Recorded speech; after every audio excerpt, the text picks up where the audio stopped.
And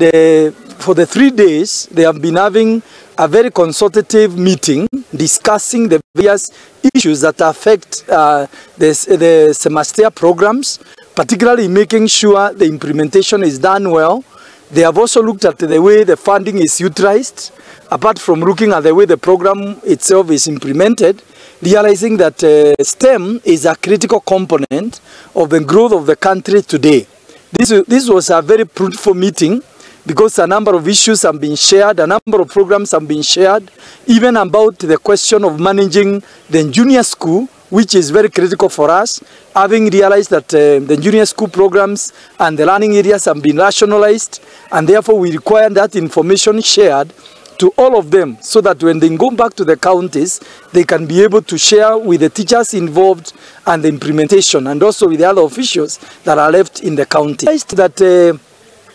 when the Kenya Kwanza manifesto, one of the aspects they brought very candidly was to make sure they will be able to staff the schools and reduce the teacher shortage.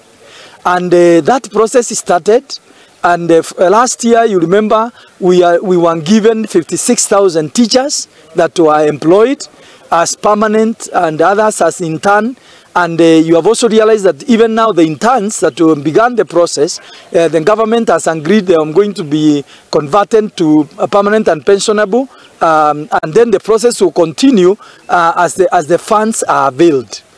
So this is an aspect of making sure that we can meet the and reduce the shortage of the teachers that are required in all the areas, particularly in the junior school, because this is a new development that has come on board. Because the junior school is another level that is very critical, between 7 and 9, and that is an area that we are really candid and keen about to see that it is well managed and the teachers are able to offer the kind of the teaching that is required. Na muthenya wa umuthi Kamiti